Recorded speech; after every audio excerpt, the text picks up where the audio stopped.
Hello and welcome to FPL Mate, your best mate for fantasy Premier League content for the 2022-23 season. My name is Dan, and you know it's the international break when we are talking about differentials. I love making these videos. I love picking out differentials so much, and I've got 8 for you today that I think you're going to really like. And if you do like them, if you're thinking about picking any, please do leave a like, please do subscribe, and let me know in the comments which one you're going for, or if you've got a differential that isn't in this video, who they are. I hope you're going to like these. We're going to go through the most owned right down to the super differential players, starting from the most owned.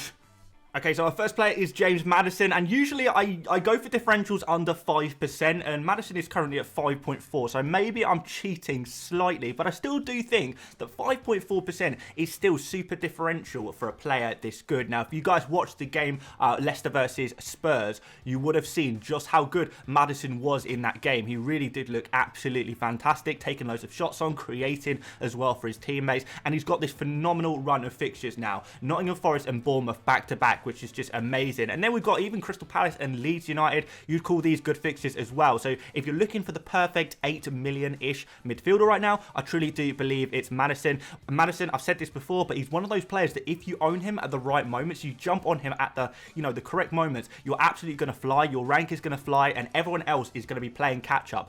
Guys, in 2 weeks, I can see already Madison's going to get like back-to-back 10-point plus, and everyone else is going to be jumping on Madison. But because you're thinking in a differential way, you got on that early. So yeah, he's been doing pretty well so far this season. Not like considering how bad Leicester have been, he's done pretty decently, and now the fixtures are getting a little bit better. Leicester are going to want to get some results, and if they do get some results, it's going to be Madison getting those FPL points. You just know it. Like, just watch. If you just watch Leicester, you'll see it's going to be the Madison show, honestly, next couple of game weeks. The next differential is Gordon at 4.8% owned, so still not super differential yet, but we will get to the super differential players.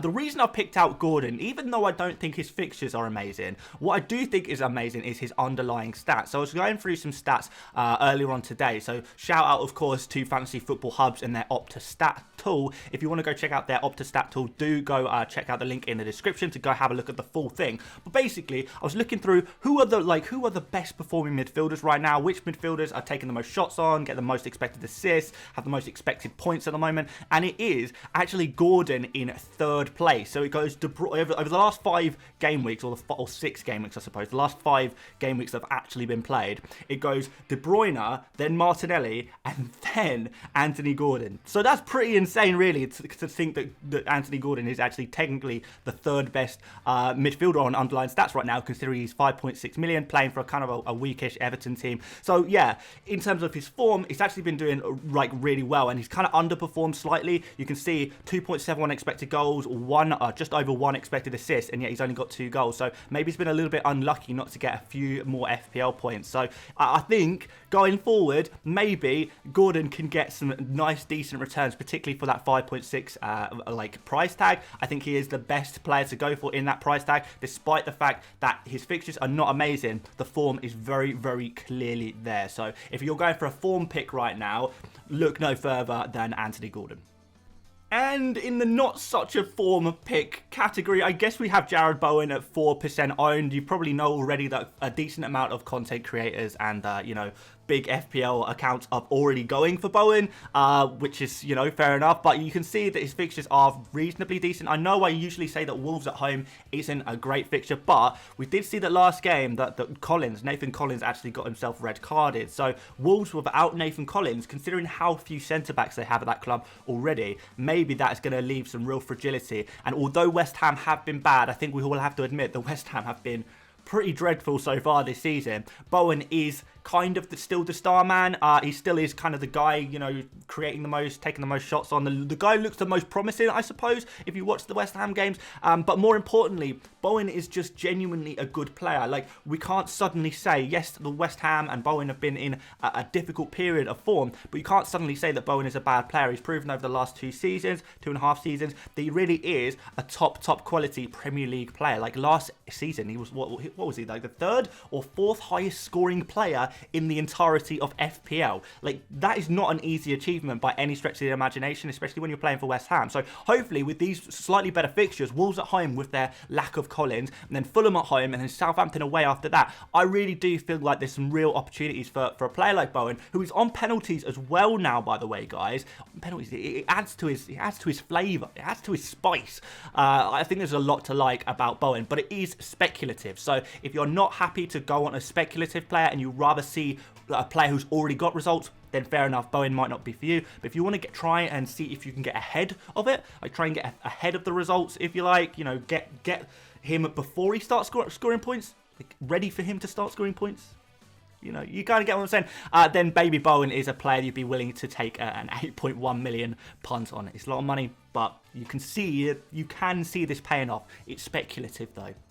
And here he is, my guy, Tyrone Mings, went into the to my wildcard team last week, came away with a 9-pointer, the 6 points for the appearance and the clean sheet, and 3 bonus points. Absolutely amazing. So he's actually performing really quite well defensively over the last couple of game weeks, which is quite nice, because we did see him go out of form a little bit. We've seen his drop price all the way to 4.3 million. We thought, oh, is he going to be in favour or out of favour in the Aston Villa team? But he really has come back and made a real impression. Lots of talk around him at Aston Villa at the moment, being that real solid defender. Also, we saw, I know, like you can probably see on screen, guys, the underlying stats don't look good. Like, you can only see like 1 key pass here, for example, no shots or anything like that. But I don't think that really paints the full picture. Like, I was watching the full game of Mings versus Southampton, and you know, the Aston Villa, every set piece and stuff, or you know, free kick, corners, they were directed always to Mings. Mings was also charging up the pitch, trying to create some stuff, and he actually looked on several occasions where like that maybe he could get an attack in return as well, which was like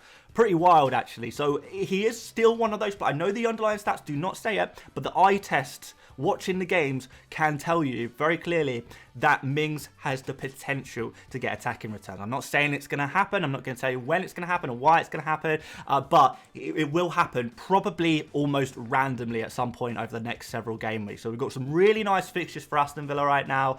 We've got a decent defender. Hopefully Aston Villa are going to be able to like kick on from this, start getting themselves a couple of clean sheets after a couple of decent defensive performances, including the one against Man City, by the way, guys. And yeah, let's see what they could do. And if they could do well, 4.3 million for Mings is just absolutely just insane value. Like that is just so cheap. So whether you buy Mings as kind of your bench defender, I guess, that you can rotate in or use as a backup option, or you actually want to play Mings, I think both options are viable given the quality of the fixtures at Aston Villa's disposal right now. Alright, if you're considering buying Reece James, but you want a little bit of spice in your life, you're not quite satisfied with Reece James, you think it's a little bit vanilla, a little bit boring, a little bit ham sandwich, ready salted crisps and a still water, then maybe Ben Chilwell is the spicy piece of guacamole for you.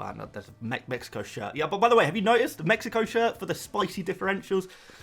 Maybe not. But anyway, Chilwell is kind of a really risky kind of version of Reece James, but you can see it paying off. We kind of saw last season, and to be fair, this season as well, that whenever Chilwell is on the pitch, he presents such an attacking, an attacking threat, arguably a better attacking threat than the likes of Reece James on that other flank.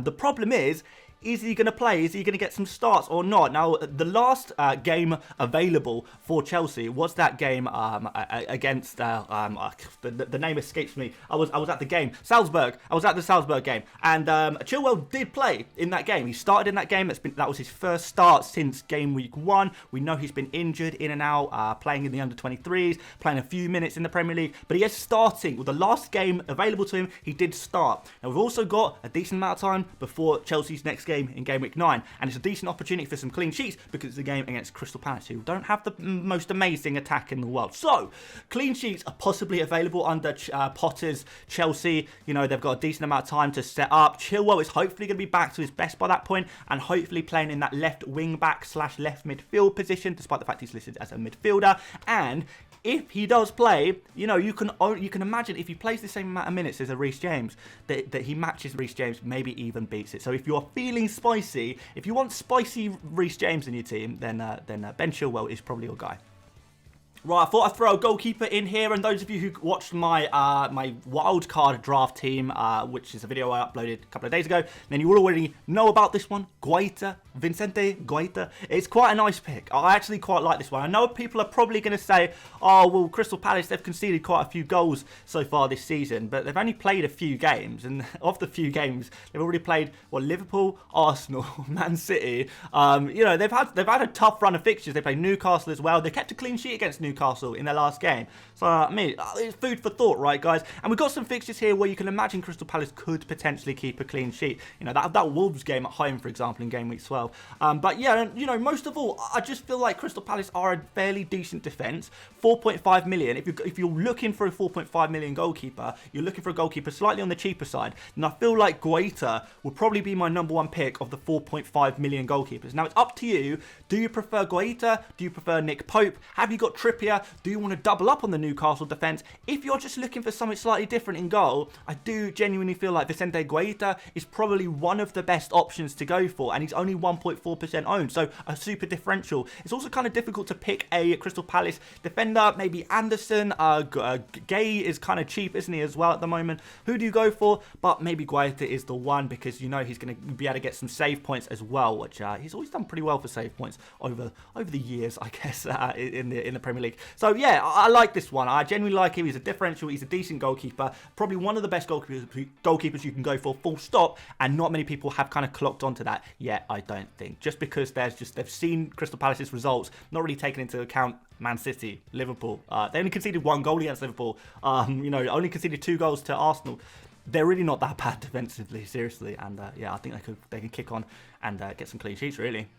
All right, Sinisterra, Luis Sinisterra, 2 goals in his last 2 games. That's pretty decent. If you fancy a Leeds boy, you know, we obviously spoke about Aston Villa doing fairly well defensively, but if you still think Aston Villa are a mudded defence, then maybe this home game against them could be pretty nice. We've got that Leicester game in game week 12 as well. That's always good if you're an attacker. And Sinisterra he's just a player who seems to be with a decent amount of confidence right now. And if he can get a little bit more game time, you know, he's obviously being slowly introduced to the team. He had some injury problems when he arrived at Leeds as well. It seems to be good now. I know we've had a couple of weeks off, Leeds United fans. You've not really seen your team play in a little while, but hopefully Sinisterra is just going to jump right back in after a decent amount of weeks off, to be fair, and be ready to go and continue his good run of form. You know, 2 goals in 2 games, that's decent. That's very, very decent. And he is very differential. The one thing that puts me off about Sinisterra, I think, is his price tag. 6.5 million for a Leeds midfielder maybe feels slightly too much. You know, it feels like 6.2 or something. I feel like we'd probably be a little bit more confident in this one, but it's really differential. 0.7% owned. I think because Leeds haven't played in a couple of game weeks, anyone who owned Leeds attackers have kind of sold them. So maybe now is the time to get back in on them. You know, Leeds, although their defence isn't great, we have seen Leeds get a decent amount of goals so far this season, and maybe it's Sinisterra is going to be a big one amongst that. He did very, very well in the Eredivisie last season as well, scored a lot of goals, got a lot of assists. So yeah, can he continue that form in Leeds? I don't see why not. And finally, we've got Callum Wilson. I put him as the #1 biggest differential of the week, 0.7% owned, and because he has got the Dorito of Death next to his name on the FPL app, a lot of people are just going to be completely forgetting about Wilson. But Wilson is expected to be back after the international break. You know, we've got until, when does the Premier League come back? It's like October. You know, September is a thing of the past. It's October time almost. And Wilson's going to be back, and Wilson's going to be starting in that striker position, I think. So basically, the idea is, I know a lot of you guys are going for Isak at the moment, but there's, you know, very strong rumours. We kind of saw it, we've seen it already in kind of glimpses of Isak moving to the wing position whenever there's a central striker there. So, you know, when Wood came on from the bench, for example, the other week, we saw Isak go to the wing. The same situation is probably going to happen when Wilson returns to the team. So what we're going to see is Wilson go central, and then you're going to have Isak on one wing, Alan Saint-Maximin on the other wing. So really, I know a lot of people are saying, you know, Isak is the forward to go for Newcastle, but actually, is Wilson the one? You know, he's played 3 games so far before he got injured. He scored 2 goals in those 3 games. We know Wilson's going to be back on penalties, so he's going to take penalties back off Isak when Wilson comes back into the team. The fixtures are still good. Fulham away, Brentford at home. Brentford are just not the defence I thought they would be this season. We've got Everton at home as well, and you never know what Newcastle could get against Manchester United. You feel like that's the kind of game they need to be winning if they want to challenge for those European positions, which is possible for Newcastle. It's possible. And they do need to get some results this season, you know, for all their good performances, I suppose. But Wilson is going to be a huge part of that. We know he can score against anyone. Anytime Wilson is fit, he looks like an absolute don. He looks absolutely fantastic. And I fully back him. Whenever he's fit, you fully back Wilson to score in any given game week. 0.7% owned for a player who is this good when available is just nuts value. Like, it's just a nuts differential. It's nuts value, 7.2 million. He's only slightly more expensive than your likes of Isak, you know, Tony, you know, cheaper than Tony or same price as Tony. I think he's slightly cheaper. It just seems like a really good forward to go for if you want to just get that edge on people. So this is probably my biggest shout of the video, I would say. Super differential. I have very high confidence in this one, as long as he is fit, and I believe, obviously, wait and see press conferences and stuff closer to the game week 9 deadline, don't get me wrong, but if he is available, this is going to be big. And I think I would personally rather have Wilson than Isak if both are available for game week 9. I'm saying I'll happily say that with chest. So there we go, guys. That is my final differential of the video. Thanks so much for watching this video, guys. Please do leave a like. It really helps out the channel so much. If we can get, like, I don't know, like 1,500 likes, it's international break, so no one's watching FPL content, really. But if you guys are, massive shout out to you guys. Please do subscribe if you're new around here as well. And apologies for not uploading yesterday, and apologies if I haven't been at 100% today. A poor performance from me today either. I have been a little bit ill, still am a little bit ill, but you know, we move. Getting out of bed and making FPL videos, that's what life's all about, right? That's what my life's all about. Yeah, plenty more to come. I've got some decent videos planned this week, to be fair. We're going to have a Mrs. FPL Mate video. We're going to do more artificial intelligence stuff. And we're going to expand on the tier list stuff a little bit as well. So I'm kind of excited to share with you a bunch of different stuff this week. But that's pretty much it from me today. Go check out the wildcard video if you haven't done it already for Game Week 9. And I will see you later, mates. Bye-bye.